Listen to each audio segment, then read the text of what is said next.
عزیزان گرامی، ہمارے لیے واضح ہونا چاہیے کہ اہل بیت علیہ السلام حق ہیں، آج ہمارے لیے واضح ہے، اور ان کا دشمن ہمارے لیے کوئی اہمیت نہیں رکھتا. ہمارے دلوں میں نرم گوشہ ہی نہیں ہونا چاہیے، جسے سافٹ کارنر کہا جاتا ہے. اور اگر سافٹ کارنر ہے تو اپنی دوبارہ سے اپنے آپ کو اینالائز کیجئے، شاید میں کہیں ایمان میں ڈگمگا تو نہیں رہا ہوں. یہ خود تذبذب کا شکار انسان کو کتنی ہی پریشانیوں میں مبتلا کر دے گا. میں ہمیشہ ایک واقعہ سنایا کرتا ہوں، دوبارہ شاید میں نے سنایا ہو، اس میں امام بارگاہ میں مجھے یاد نہیں ہے بالکل بھی، کہ جناب امیر علیہ السلام کا بڑا مشہور و معروف واقعہ ہے، پیش کر رہا ہوں، ان کا چیک کر لیجئے، پیش کریں گے تو پتہ چل جائے گا. ایک آدمی مولا کی بارگاہ میں گیا، کہا مولا کے پیچھے جماعت پڑھوں گا. مسجد کوفہ میں آیا، نماز پڑھ رہا تھا مولا کے پیچھے، تو کھانے کا سامان لے کے گھر جا رہا تھا. آج کے زمانے کی طرح سے نہیں تھا کہ ہر چیز پیک ہوتی تھی، آج تو ہر چیز پیک ہے نا، وہ ڈبے میں ہوتی ہے. تو وہ پرانا زمانہ تھا، کھانا کھلا ہوا تھا، تو اس نے مسجد کے باہر رکھا کہ میں جلدی سے نماز پڑھوں گا، باہر آؤں گا. اس میں ایک دہی اس نے لے رکھی تھی، اور وہ اس نے باہر رکھی مسجد کوفہ کے باہر. نماز پڑھ کے باہر نکلا، دیکھا بھی دہی کے اوپر ایک نشان بنا ہوا. اس نے ادھر ادھر پلٹ کے دیکھا بھی ایک نجس العین کتا جا رہا ہے، اس کے منہ پہ ایک نشان ہے. اس نے کہا ہو نہ ہو کتے نے اس میں منہ ڈال دیا. اتنے میں جناب امیر علیہ السلام مسجد سے باہر آئے، کہا یہ دہی گھر لے جا، دہی پاک ہے. کہا یا علی آپ کو کیسے پتا؟ آپ محراب میں مجھ سے آگے تھے، میں پیچھے تھا، جب میری نگاہوں میں نہیں آئی.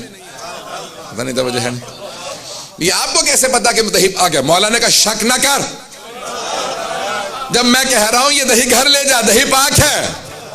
کہا یا علی یہ دہی پاک نہیں ہے، میرے سامنے بس ایک ہی نجس جانور تھا، اس نے فوراً دہی انڈیل دی، وہیں پہ سڑک پہ پھینک کے چلا گیا. مولا نے کہا کہ میرے پہ تو نے شک کیا ہے، مجھے اگر بات پہنچ رہی ہو، کہ اس کے اثرات تیری زندگی میں آئیں گے.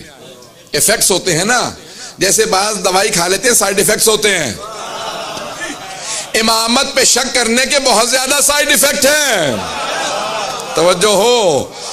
اب اس نے امام پہ شک کیا، گھر چلا گیا. کچھ دنوں بعد کہیں ایک جگہ پہ بکرا ذبح کر رہا تھا، جھاڑیوں کے نیچے بیٹھا ہوا، کہ اچانک آواز ہے قتل ہو گیا، قتل ہو گیا. دوڑتا ہوا گیا، ہاتھ میں چھری، خون بہ رہا ہے. کہا کیا کس کا قتل ہو گیا؟ تو ان کا قاتل تو ہی ہے، ہاتھ میں چھری ہے اور خون بہ رہا ہے. انہوں نے پکڑ لیا، کہا ہاں میں ہی قاتل ہوں. انہوں نے کہا یہ تو اب سارے اتنا بڑا مجمع ہے تو سارے مجھے ہی ماریں گے، مار مار کے جان سے مار دیں گے اگر میں انکار کر دوں.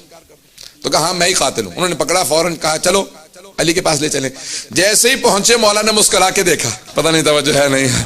جیسے ہی مولا مسکرایا، کہا کہ مولا اس کا مطلب ہے آپ جانتے میں بے گناہ ہوں؟ یہ آپ کا مسکرانا بتا رہا کہ آپ مجھے دیکھتے ہی مسکرا رہے ہیں. کہا جس طرح سے اس دن میں جانتا تھا، جو توجہ ہو، کہ جس طرح اس دن میں جانتا تھا کہ وہ دہی پاک تھا، توجہ کہ میں دہی پاک، میں تجھے کہہ رہا تھا کہ دہی پاک ہے، میں اس دن بھی جانتا تھا، آج بھی جانتا ہوں.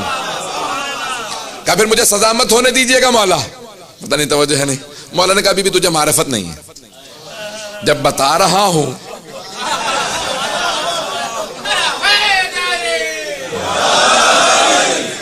مولا نے کہا اتنا ذرا تھوڑا سا انتظار کر لے، اور انتظار کر، ابھی میرا بیٹا حسن مجتبی آنے والا. توجہ توجہ. مولا نے کہا میں تو جانتا ہوں، لیکن میں تجھے سمجھانا چاہتا ہوں امامت کیا ہے، حجت خدا کون ہوتا ہے. ذرا تھوڑا انتظار کر. اتنے میں امام حسن مجتبی علیہ السلام تشریف لائے. مولا نے کہا کہ بیٹا آپ فیصلہ کیجئے، تفصیل میں نہیں جاؤں گا.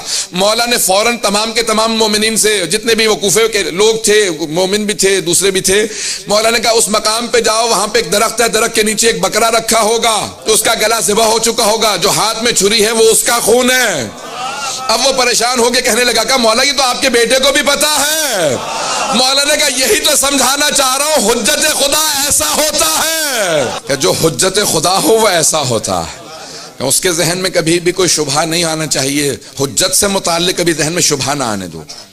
جب لوگ گئے تو کہا کہ مولا یہ واقعاً بکرا موجود ہے. تفصیل میں نہیں جا رہا، صرف اشارہ کرنا چاہتا تھا واقعے کی طرف. عزیزان گرامی آج جتنے حملے ہوں گے، اگر آپ کی عقل سالم ہے آپ دھوکہ نہیں کھائیں گے کبھی.